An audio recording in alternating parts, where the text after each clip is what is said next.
Deriving from the objective are some fundamental qualitative characteristics of high-quality financial reporting information. These are the characteristics that the boards seek to maximize when they set standards. The two primary or the two fundamental qualitative characteristics are relevance and faithful representation. This is in the language from the new chapter of the framework that was just issued a couple of months ago. In the old framework, we referred to relevance and reliability. The term faithful representation replaces the term reliability largely because the board concluded that although everyone seemed to have a very firmly held view about what the word reliability meant, those views were diverse and inconsistent across our constituents. In addition, many of the meanings of the word reliability that constituents had were not the meaning that the board intended them to have. The primary meaning of reliability in the old framework, in the board's view, was faithful representation. As a result, they've changed the word to faithful representation. Relevance says that the item is capable of making a difference to a financial statement user, one of our user groups. If it's not capable of changing their economic decision, it's irrelevant, and we don't need it in financial reports. So relevance is extremely important. Relevance has three characteristics. First of all, it has predictive value, and this means that the item helps in a predictive process. It doesn't mean that the item itself is predictable. Depreciation expense is predictable from period to period. That's not the question. The question is, does depreciation expense have predictive value with respect to something the investor, lender, or other creditor is attempting to predict, such as the value of the entity, the value of the amount of timing and uncertainty of future cash flows, those types of things. Something that's relevant also has confirmatory value.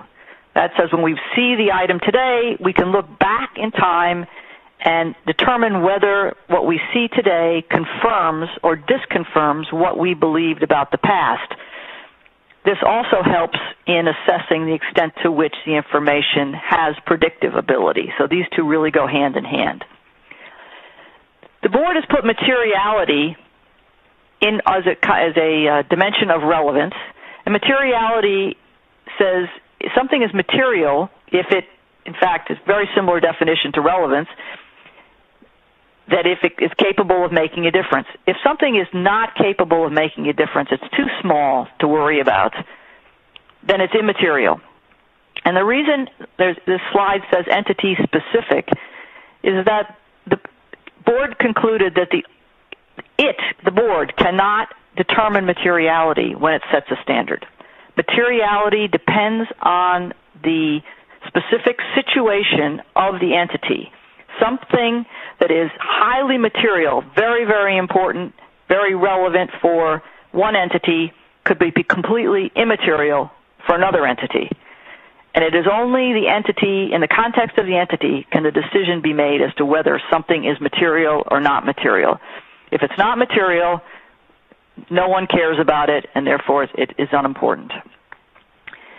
Facial representation, the other fundamental qualitative characteristic, also has three components. One is completeness, and this is facial representation says that the item represents what it purports to represent. So it faithfully represents whatever it is we're talking about, an asset or a liability or whatever. So the first one is completeness. We want a complete representation, and this is in terms of both numbers and words.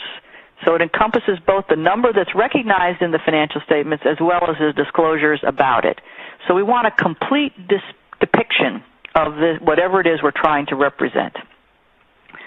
The second component is neutrality. Neutrality says something is unbiased. We want financial reporting to provide an unbiased view of the financial position and results of operations for any particular entity. We don't want bias in one way or the other, because if we biased information impairs its relevance, its predictive value, and its usefulness overall. So for something to be faithfully represented, it should be represented neutrally. Freedom from error. This is the chapter notes that this is an ideal to which we strive. It will never ever be totally free from error, but faithful represented information is free from error, and therefore the closer we can come to this ideal, the better we will be, the better the information will be.